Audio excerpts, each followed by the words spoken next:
Epione pain management and regenerative centre. ఇక మీ నొప్పులు శాశ్వతం కావు. సోదర సోదరి మండూక్ అందరికీ నమస్కారాలు. I told that the chief minister बोल दिया ओके, मगर YSRCP की 10 वर्षों की सरकार में यहाँ पर नहीं हुआ, कड़पा ही नहीं. पूरे मैं मानता हूँ आंध्र प्रदेश में YSRCP के करप्शन के कारण लोग फेडअप हैं. लॉ एंड ऑर्डर की सिचुएशन यहाँ पर पूरी तरह से वर्स्ट है. चीफ मिनिस्टर का होम डिस्ट्रिक्ट होते हुए भी यहाँ पर रेप और मॉलेस्टेशन की घटनाएं इस क्षेत्र में हो रही हैं. मैं समझता हूँ जिस चीफ मिनिस्टर के होम डिस्ट्रिक्ट में इस प्रकार की रेप और मॉलेस्टेशन की घटनाएं हो रही हैं, उसको चेयर पर बने रहने का कोई नैतिक अधिकार नहीं है. चीफ मिनिस्टर से पूछना चाहता हूँ कि आंध्र प्रदेश 13.5 लाख करोड़ यह लोन में डूबा हुआ है, जबकि यहाँ की गवर्नमेंट ने टैक्स को काफ़ी इन्हांस करके टैक्स को काफ़ी बढ़ाकर जनता से वसूला है.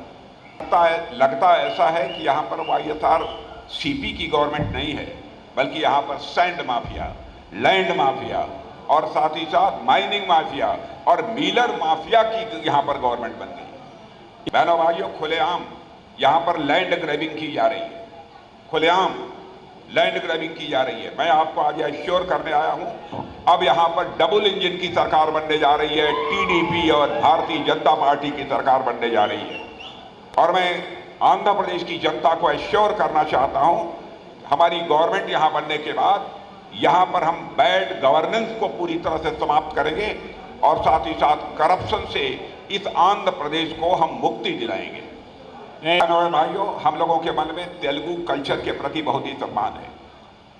इसीलिए आपने देखा होगा कि हमारे प्रधानमंत्री जी जब भी आंध्र प्रदेश आते हैं तो वीरभद्र मंदिर, लेपासी मंदिर और तिरुपति जाते हैं.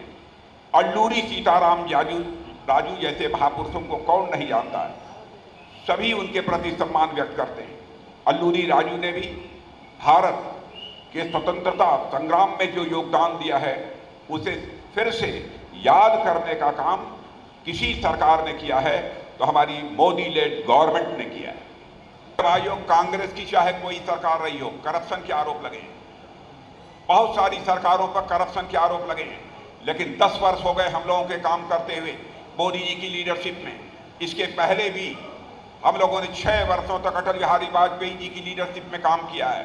भारत नहीं, दुनिया का कोई व्यक्ति उंगली उठाकर एक भी करप्शन का आरोप हमारी सरकार के ऊपर नहीं लगा पाया, जबकि कांग्रेस की सरकारों के मंत्रियों पर करप्शन के आरोप लगे थे और उनके मिनिस्टर को जेल की हवा भी खानी पड़ी.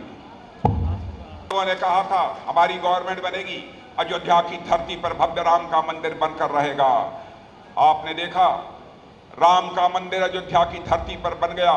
22 जनवरी को हमारे प्रधानमंत्री ने धर्माचार्यों के मार्गदर्शन में उसकी प्राण प्रतिष्ठा कर दी. मेरे बहनों भाइयों, मेरा पक्का विश्वास है कि अब भगवान राम अपनी कॉटेज से, अपने हट से निकलकर अपने पैलेस में पहुंच चुके हैं. अब भारत में भी राम राज्य आकर रहेगा. నమస్తే అండి.